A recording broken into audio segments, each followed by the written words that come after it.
Yes, yes, Sir Hairless here.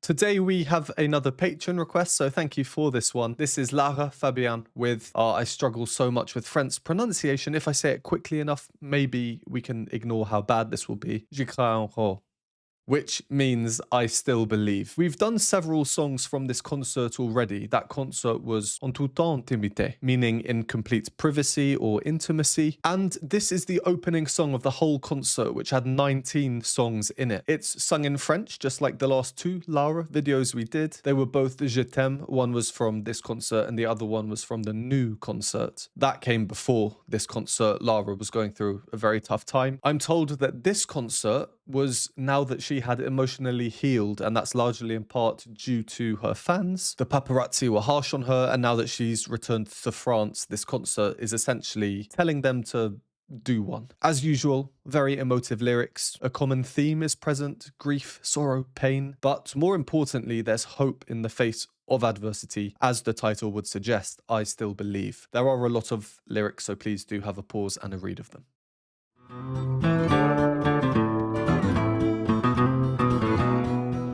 Okay, so the first minute and a half is the audience clapping, applauding her. I'm not going to include that because that just makes my video unnecessarily long. She does, however, do some talking before, which I will include. Bonsoir à tous. Vous êtes là?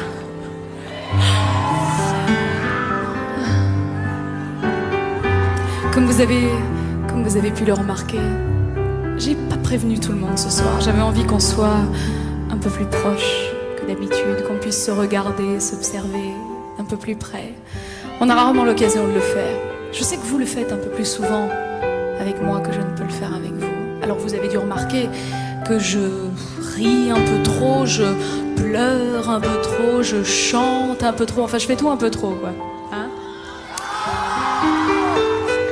Mais quand on est passionné, c'est difficile de faire autrement. Alors à vous, mes passionnés, ce soir, j'ai quelque chose à proposer. Et si vous et moi en faisions un peu trop?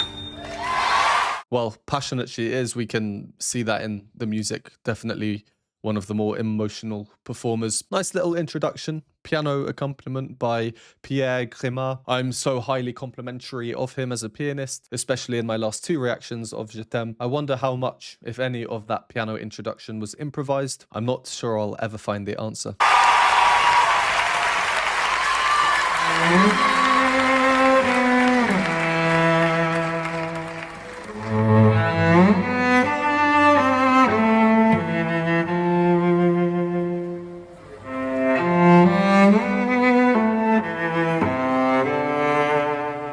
I assume this is the song.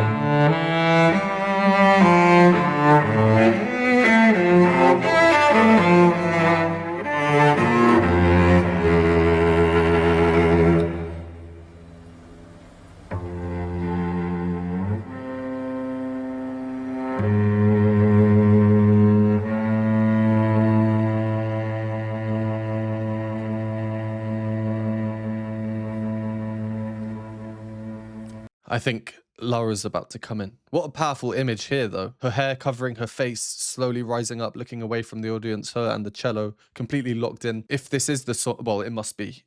Really interesting introduction. That's probably the first video I've ever done on this channel that begins with a solo cello like that, other than dedicated cello artists, of course. Quite a long introduction, if we can call that the introduction. About 45 seconds or so. The way the cellist is playing, really exaggerating the slides. Of course, you don't have to do this as a cello. I think there's a certain emotional impact of doing it. We will all think differently, how it affects us differently. I think of these slides almost like something quite dreary. There's not quite the energy due to the nature of this song, as we saw by the lyrics beforehand. To have a sharp, energetic sound jumping between the notes, you slide to them.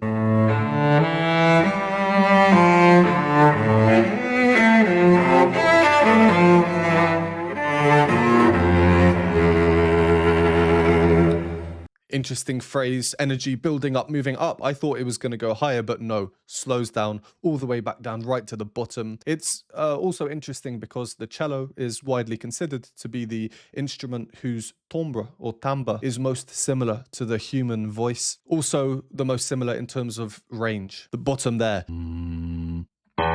A bottom E, which is the lowest note your second bass in the choral world would be expected to sing. And then this phrase just before Lara's going to come in. Oh, yes. Chromatic undertones. There's something quite dark, quite morbid to that sound, yet the cellist looks to be smiling at Lara. It's a bit unsettling, I think. Not in a weird way, like if I was watching this live, I'd say I'm unsettled, but the undertones. Ici rien ne part, rien ne bouge, arrêt sur écran vivant, isolé, vaincu, sans doute aliéné, pas même un battement. J'aimerais qu'on me ramène, je ne reconnais plus les gens. Seul tout au fond de ma haine, la peine est mon dernier amant.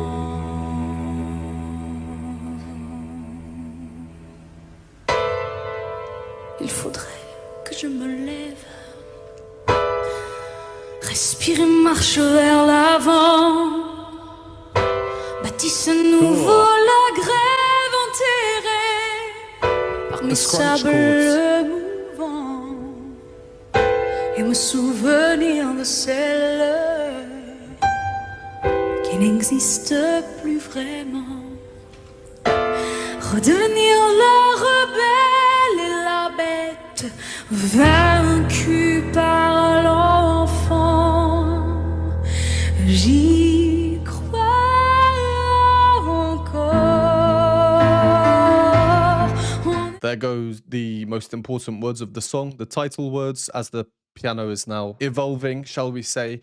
We're going to do our first pause here. I've had copyright problems recently. We have to pause for copyright reasons. If we don't pause, our video can get taken down. It can be viewed as a viewing or listening alternative. So if you don't like pauses, you don't want to hear me talk, go to the timestamp. Right, really interesting things there. Firstly, Lara and the cello. Nice bit of counterpoint, 2 lines. To be honest, and I think my expectations of Lara songs now are just so high. From a purely musical perspective, the harmony, the structure, that wasn't my favorite thing I've ever heard Lara do, this little cello and her moment. It's quite strange. I think we can all agree it's a bit peculiar, but I still think it works as a concert opener. Ici rien ne part, rien ne bouge, arrêt sur écran vivant.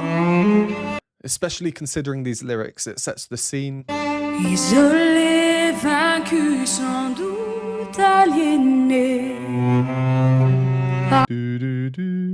Again, chromatic undertones, because the note just before that was do. So those bottom 2 notes, bum, bum, you can think of as passing notes. Really what's happening here is the cello is just going do, do, this chromatic fall. Pas même un battement.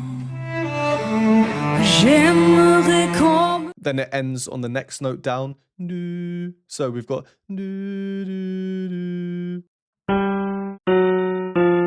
The other notes are filler notes, just to add something to accompany Lara. Interestingly, though, she's singing about being alienated, the picture being frozen, being alone. The cello weirdly works as an accompanying instrument at this point because it's playing 1 note at a time.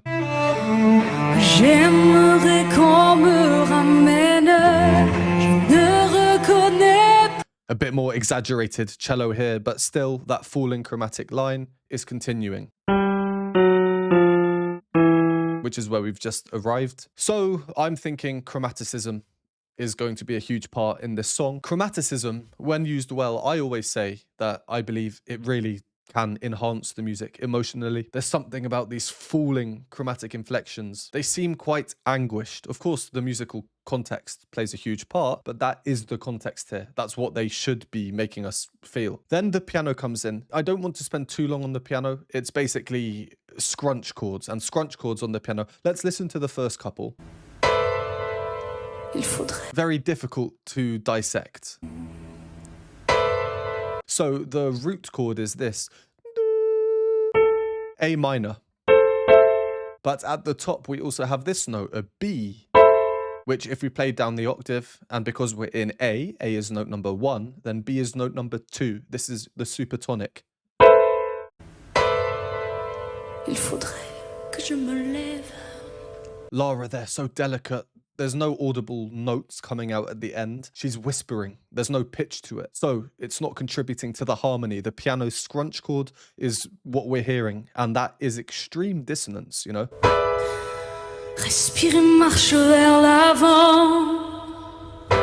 Bâtisse un nouveau. These scrunchy piano chords, I'm not going to get into each of them. But can you hear in the middle of it all the falling chromatic line?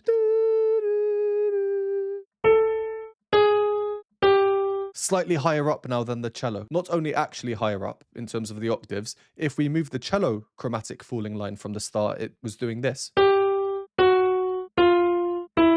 Amongst all these piano chords now though, does it continue?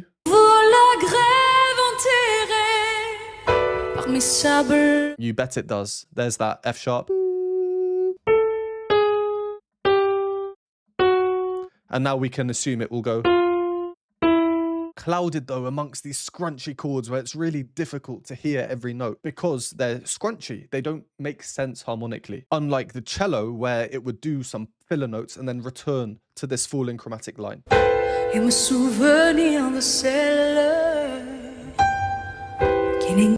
Temporary relief in the piano from these scrunchy chords. Just one solitary repeated note at the top before another scrunch chord comes in. Et me souvenir de celle qui n'existe plus vraiment. And Lara's melody here isn't doing too much. It's a really nice combination of the piano that's not doing too much, but it just has a lot of notes. Played irregularly though, infrequently. Piano scrunch chords, then Lara with her melody that's not too crazy. It's all about the words, the lyric painting. Redevenir la rebelle et la bête, vaincue par l'enfant.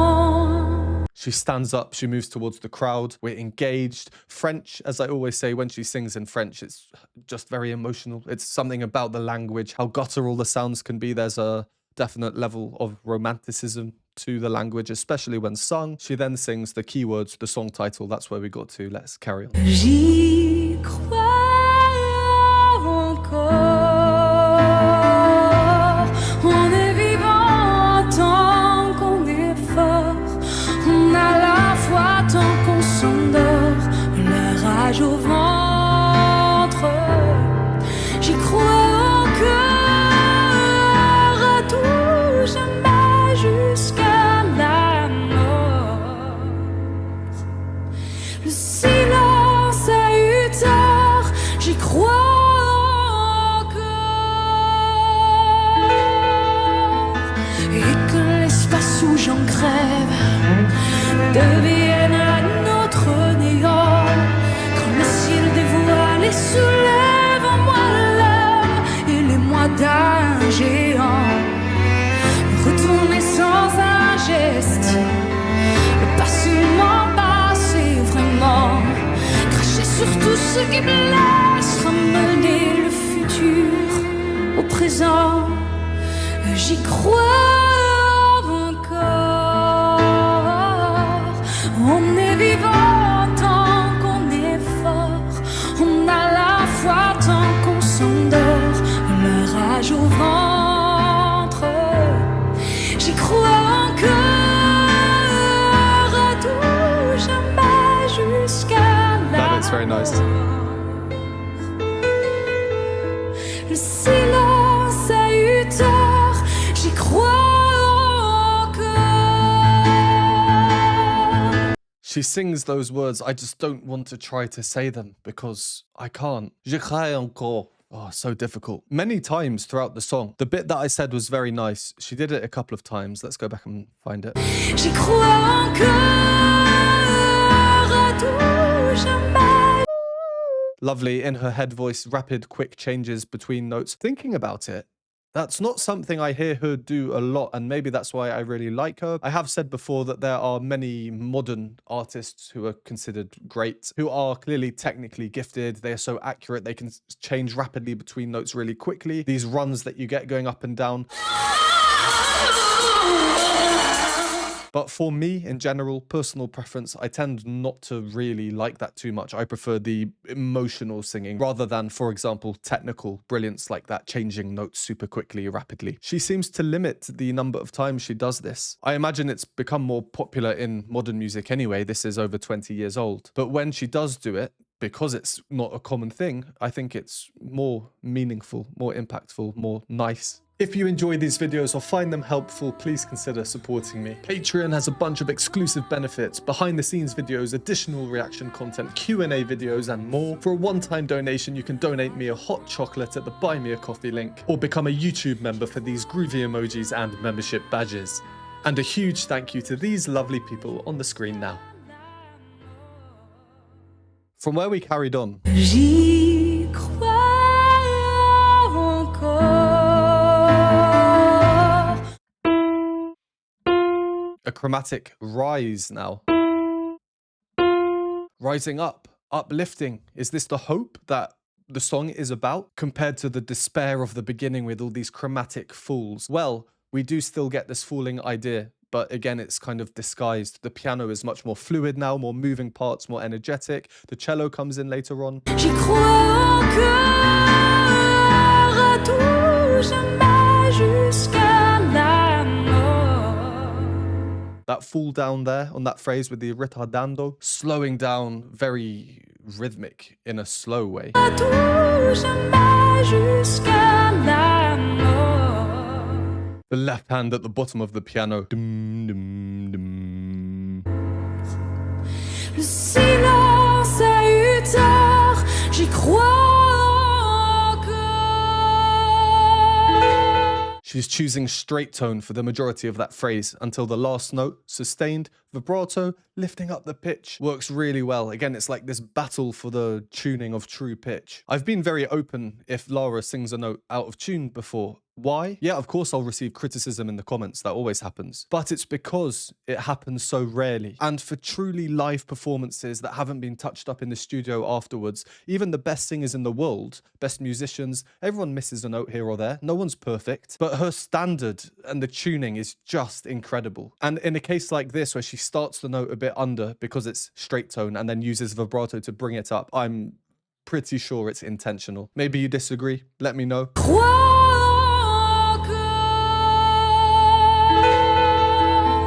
Et que l'espace où j'en crève devienne un autre néant. I do like the cello introduction here, working very nicely with the piano. The piano's role now has kind of subsided again, a bit more to just chordal, you know, laying the harmony underneath everything. The cello now has the rhythmic movements, some of the more melodic movements, almost acting like another voice because of its tone, its texture. A lower voice that Lara is singing with, but a lyricless voice. Ooh, coming through really nicely. Of course, it would not be a Lara performance without one of these.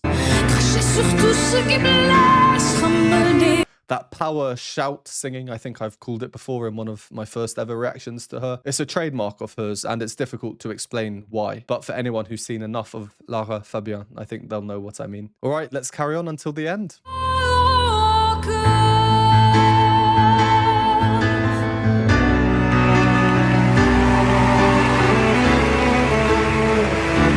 The harmony rising up, key change.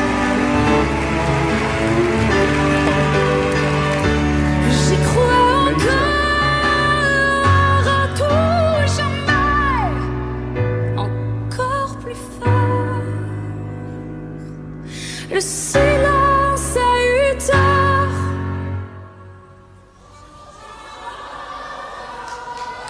J'y crois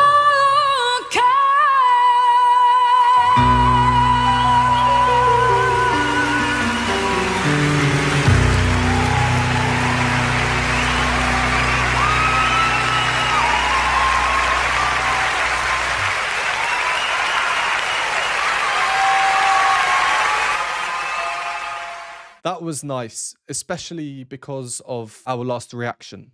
Je t'aime from her new concert. If you haven't seen that, please do check out my video on that if you haven't already. Or just watch the performance. It's quite remarkable. Where the crowd essentially takes over the song. They are singing, they change the lyrics. So going from that to this is quite funny.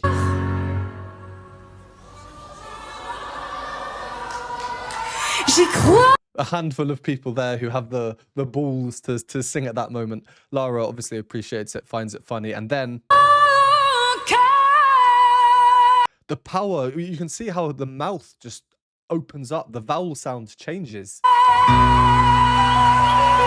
Lovely, interesting, quite Arabian sounding piano descending line there at the end. From where we carried on, I'm not sure if what I was saying could be heard. I'll add some subtitles in when I edit it.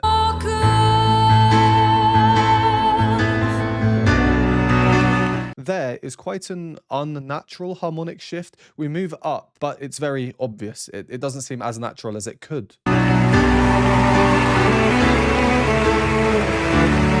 Here we have this nice major resolve. I'm thinking, oh, the hope has been reached, you know, we're moving up. Major shift.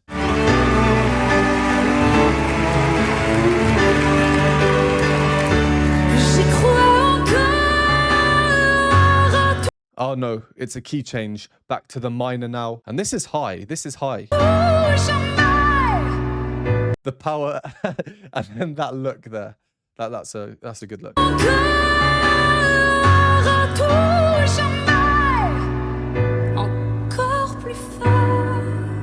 I think if I was an audience member there and she looked at me like that and sang that at me, I think I'd start blushing for sure. And that's about it. The same musical ideas, chromaticism, falling chromaticism, especially a huge part, really adds to the emotion of the performance, especially when the sentiment is as it is. Yeah, great piano, Pierre Crémat, unbelievable pianist from what I've seen. Lara, of course, amazing. Great cellist as well. Really interesting to see how the cello was used here, especially at the start. Starting off a whole concert like this, definitely interesting. I don't have too much more to say on that one. So thank you as always for watching. If you want to check out my previous Lara reactions, the playlist will be linked in the description. Would really appreciate a like on the video, subscribe if you haven't, and I will see you next time.